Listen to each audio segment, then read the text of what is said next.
Here we have the word lugha, which means language. For example, lugha Arabiya. Lugha is written with one continuous line.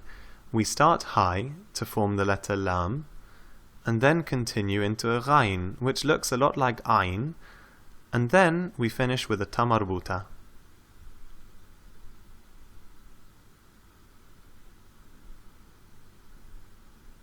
We put a dot on the ghain, and two dots above the ta marbuta become a short line.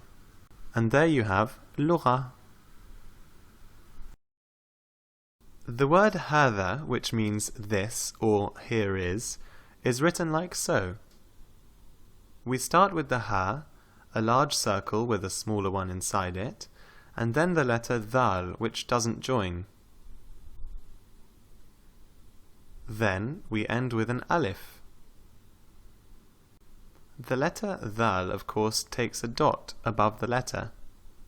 هذا ولد, هذا بيت. The word Ramadan is the name of the month of fasting. During this month, people say to each other, Ramadan Kareem. So we start with the letter Ra, which is mostly formed under the line. Then we form the mim. We continue the line to make space for the ellipse of the dad. Then an alif, and here we stop. And we finish with a final nun. The letters dad and nun require a dot above the letters. Ramadan. The word tfaddal, which means please, is written with one continuous line. We start with a ta, then we continue into the fa. We leave space for the letter dad, and then we finish with a final lam.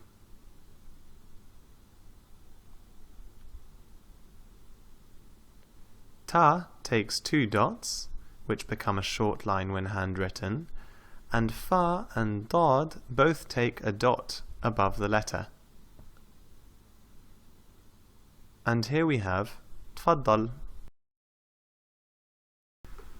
Here we have the word dhil, which means shadow, and it's written with two large letters, dha,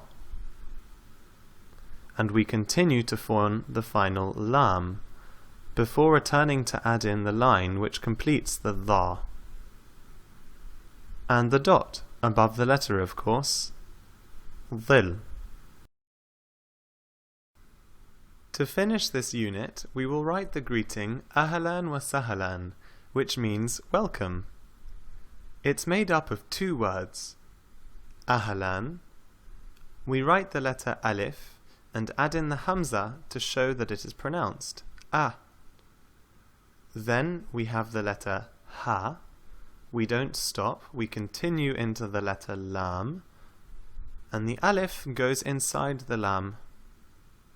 We can add in the two fathas, ahlan wa sahlan. We write the letter waw, which is the conjunction meaning and.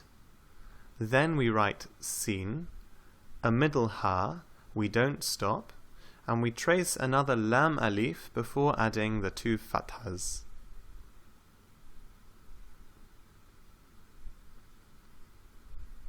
And now I can say to you, Ahlan wa sahlan, welcome!